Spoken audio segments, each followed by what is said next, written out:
Hello friends, வணக்கம். Welcome to our channel Samaikalam Suvaikalam. இன்னைக்கு நம்ம பார்க்க போற ரெசிபி ரவை உருளைக்கிழங்கு வச்சு ரொம்பவே டிஃபரண்டான ஒரு பிரேக்ஃபாஸ்ட் ரெசிபி தான் பார்க்க போறோம். வாங்க எப்படி செய்யறதுன்னு பார்க்கலாம். நீங்க இப்பதான் முதல் முறையா நம்ம வீடியோஸ் பார்க்கறீங்களா? அப்ப மறக்காம ரெட் கலர் subscribe பட்டனை கிளிக் பண்ணி கூடவே இருக்க பெல்லை அடிச்சிடுங்க. அதுல ஆல் ஆப்ஷன் கொடுத்துக்கோங்க. அப்பதான் எங்களோட அடுத்தடுத்த வீடியோஸ் உங்களுக்கு நோட்டிஃபிகேஷனா வரும். இந்த ரெசிபி செய்யறதுக்கு ஒரு பவுல்ல 1 கப் ரவை எடுத்துக்கலாம். இது வறுக்காத ரவை தான். 1 கப் ரவைக்கு 1/2 கப் புளிக்காத கெட்டி தயிரை நான் இன்னைக்கு எடுத்திருக்கேன். இதே நீங்க மோர் சேர்க்கறதா இருந்தா 1 கப் ரவைக்கு 1 கப் மோர் சேர்த்துக்கலாம். புளிக்காததா இருக்கணும், அதுதான் முக்கியம். கொஞ்சமா தண்ணி சேர்த்து கலந்து ஊத்திடலாம். இது கூட 3/4 டீஸ்பூன் ஆப்ப சோடா, பேக்கிங் சோடா சொல்லுவோம்ல, அந்த ஆப்ப சோடா 3/4 டீஸ்பூன் சேர்த்துக்கலாம். அப்புறம் ரவைக்கு தேவையான அளவு உப்பு சேர்த்து நல்லா கலந்து விட்டுடலாம். ரவையை நம்ம ஊற்றின தண்ணி அப்புறம் தயிர் கூட நல்லா மிக்ஸ் பண்ணிட்டோம். இப்போ இதை இட்லி மாவு பதத்துக்கு கொண்டு வரணும். அதுக்காக கொஞ்சம் கொஞ்சமாக தண்ணி சேர்த்து நல்லா மிக்ஸ் பண்ணிக்கலாம். நான் இன்னைக்கு 1/2 டம்ளர் அளவுக்கு தண்ணி எடுத்திருக்கேன். கொஞ்சம் கொஞ்சமாக தண்ணி சேர்த்து நல்லா மிக்ஸ் பண்ணி பார்க்கலாம். தேவையான மட்டும் ஊற்றிக்கலாம். பாருங்க, இந்த பதம் நமக்கு கரெக்டாக இருக்கு. இட்லி மாவு பதத்துக்கு வேணும். இப்போ இது ஒரு 10 நிமிஷத்துக்கு ஊற வைக்கலாம். இந்த ரவை ஊறுறதுக்குள்ள நம்ம சூப்பரான ஒரு ஸ்டஃபிங் ரெடி பண்ணிடலாம். வாங்க. ஸ்டஃபிங் செய்யறதுக்கு ஒரு பேனில் 2 டேபிள் ஸ்பூன் எண்ணெய் ஊற்றிருக்கேன். எண்ணெய் லைட்டாக சூடானதும் 1/2 டீஸ்பூன் கடுகு சேர்த்துக்கலாம். கடுகு நல்லா வெடிச்சிடுச்சு. இப்போ இது கூட ஒரு மீடியம் சைஸ் பெரிய வெங்காயத்தை சின்ன சின்னதாக கட் பண்ணி சேர்த்துக்கலாம். வெங்காயம் எண்ணெயிலே நல்லா வதங்கட்டும்.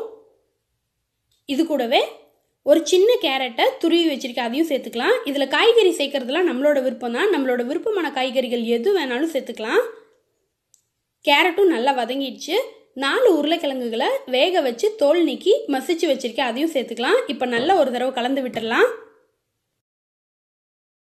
நம்ம சேர்த்த காய்கறிகள் எல்லாம் எண்ணெயிலேயே 1 நிமிஷம் நல்லா வதங்கட்டும். இப்போ தேவையான மசாலா பொருட்கள் சேர்த்துக்கலாம். 1 டீஸ்பூன் மிளகாய்த்தூள், 1/2 டீஸ்பூன் தனியாத்தூள், 1/2 டீஸ்பூன் கரம் மசாலா தூள் சேர்த்துருக்கேன். ஒரு தடவை காய்கறிகளோட நல்லா கலந்து விட்டுடலாம்.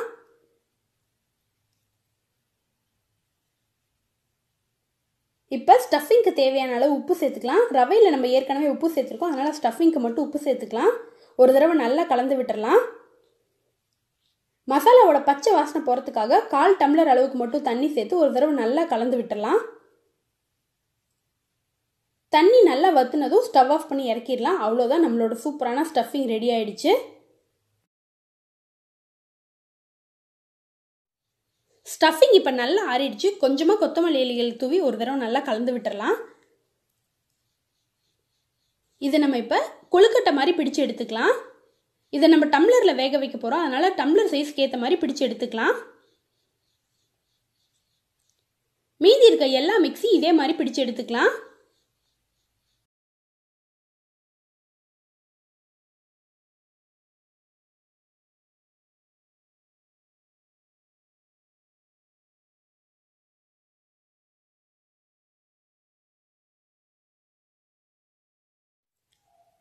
நம்ம ஸ்டஃபிங் ரெடி பண்ணுறதுக்குள்ள ரவையும் நல்லா ஊறி வந்திருக்கு. பாருங்கள், நல்லா கெட்டியாயிருக்கு. நம்ம டம்ளரில் தான் வேக வைக்க போகிறோம், அதனால் டம்ளரில் நல்லா எண்ணெய் தடவி வச்சுக்கலாம். அப்போ தான் ஒட்டாமல் எடுக்கிறதுக்கு வரும். இந்த டம்ளரில் கொஞ்சமாக ரவை மிக்ஸ் ஊற்றிக்கலாம். ஃபஸ்ட்டு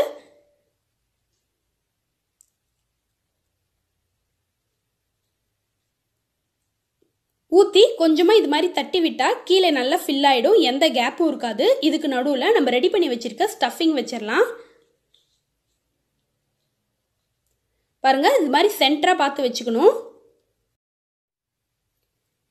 நம்ம வச்ச வெஜிடபிள் ஸ்டஃபிங் சாயமாக பார்த்துக்கணும், அதுதான் ரொம்ப முக்கியம். சுற்றி இருக்க இடங்கள்லாம் ரவை மிக்ஸ் பண்ணதை ஊற்றிடலாம். ஊற்றி இது மாதிரி ஒரு தடவை தட்டி விட்டால் நல்லா கீழே இறங்கிடும். நம்ம டம்ளரில் 3/4 வாசி அளவுக்கு தான் ஊற்றணும், அப்போ தான் நம்ம வெந்து வரும்போது கரெக்டாக வரும். இது மாதிரி நல்லா தட்டிக்கலாம். ஒரு இட்லி பாத்திரத்தில் நம்ம ரெடி பண்ணி வச்சிருந்த டம்ளர் எல்லாம் வச்சிடலாம். மூடி போட்டு ஒரு 20 நிமிஷத்துக்கு வேக வைக்கலாம். இது டம்ளர்னால வேகிறதுக்கு கொஞ்சம் லேட் ஆகும். 20 நிமிஷம் ஆயிடுச்சு. ஓப்பன் பண்ணி பார்த்துருக்கேன். பாருங்கள், சூப்பராக வெந்து வந்திருக்கு, நல்லா புஷ்ஷுன்னு வந்திருக்கு. இப்போ கத்தி வச்சு செக் பண்ணி பார்க்கலாம்.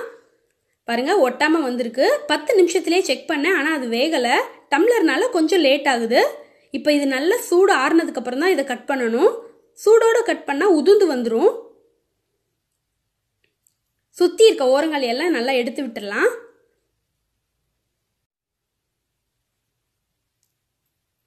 எல்லா டம்ளரையும் அதே மாதிரி எடுத்துட்டேன். பாருங்கள், இது மாதிரி கவுத்தி தட்டினாவே போதும், அழகாக வெளியே வந்துடும். நம்ம எண்ணெய் நல்லா தடவி இருக்கோம், அதனால் எதுவுமே ஒட்டலை. மீதி இருக்க எல்லா டம்ளரையும் இதே மாதிரி எடுத்து காமிக்கிறேன். பாருங்கள், சாச்சாவே போதும், சூப்பராக வந்துடுது. இதை நம்ம அப்படியே கூட கட் பண்ணி சாப்பிடலாம். ஆனால் நம்ம இன்னும் கொஞ்சம் டெக்கரேட் பண்ண போகிறோம்.